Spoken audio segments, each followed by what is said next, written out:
The first Yunus Social Business Centre in Australia was launched on the 20th of March 2015 at the University of New South Wales.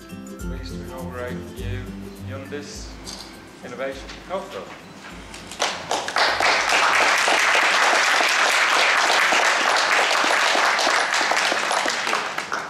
Professor Yunus and Deputy Vice-Chancellor Les Field signed a Memorandum of Understanding in Sydney last year to set up this centre. The program was chaired by Professor Raina McIntyre, head of the School of Public Health and Community Medicine. She invited the General Secretary of Bangladesh Awami League Australia, Mr. P.S. Chunu, to say a few words on behalf of the Bangladeshi community in Australia. Heartfelt gratitude to UNSW. Vice President of the University of New South Wales, Mr. Peter Noble, spoke about the role and priorities of the centre. The centre and UNSW aligns very strongly. We're on the infancy of developing a strategy, a 10-year plan. Our priorities are threefold. One is academic excellence, second is around global impact, and the third is social engagement. Co-director Professor Tang Liao spoke about the use of mobile technology in promoting health services in Indonesia, India, China, the Philippines, Bangladesh, and Papua New Guinea.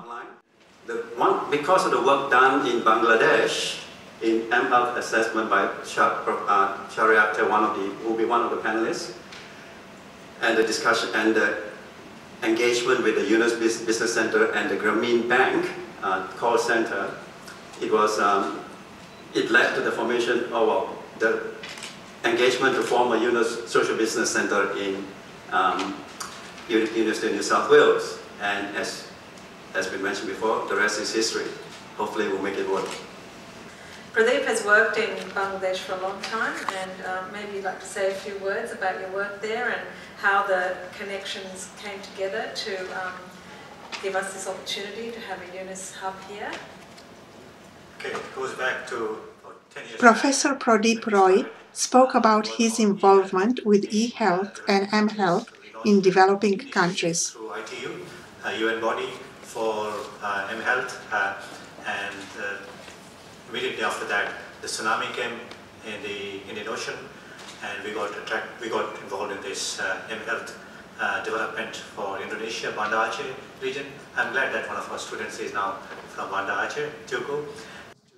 Dr. Faiz Shah, head of Yunus Centre in AIT, Thailand, shared his experience on providing health services using mobile network. Health is probably one of the original social businesses. We are the first Yunus centre in the world outside of Dhaka. Now we have 21. Today is the 21st one. But so there's a story to be told between how we started and how I think you guys are on. Dr. Shariar Akhtar, senior lecturer of Wollongong University, presented a short video on mHealth and talked about health hotline service in Bangladesh. The provision of healthcare through the use of mobile devices or mHealth is becoming a global reality. The lower costs, immediacy and widespread availability of mobile technology are changing the way patients receive their care, making healthcare faster, better and cheaper. As part of my research, I focused on health hotline services in Bangladesh. Health hotline services was first introduced by Grameen Phone in Bangladesh. Grameen Phone had at that time more than 25 million customers. Right now, more than 50 million customers have access to mobile phone-based health hotline services. Any patient or any customer can access to this service by dialing 789. So could you elaborate on that actually? What do people do? Like, can they ring that number and talk to a doctor and how the medicine is delivered to them? I mean, I want to see how it works on the ground. Okay. Thank you. It does give you information, it gives you consultation, and it's only limited for primary health care. Inauguration and panel discussion was followed by question-answer session. And how it intersects with other health provision in the community? Well, this is that medical practitioners reach out to people who can pay for their services. The specialists and the big guys don't venture out of the large cities or the large... A lot of other countries, developing countries, evidence is that the people initially, they don't, come forward. Do something, we said, why don't you do social business? So it took us almost a year to get them around to the idea. And we are fascinated with this social business concept, and we have a social business track.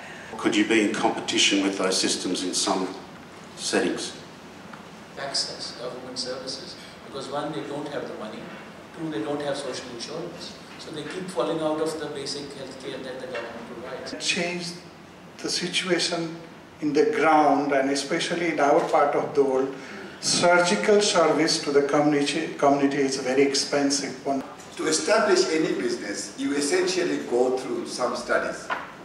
And if that study shows you the viability, only then you proceed with it.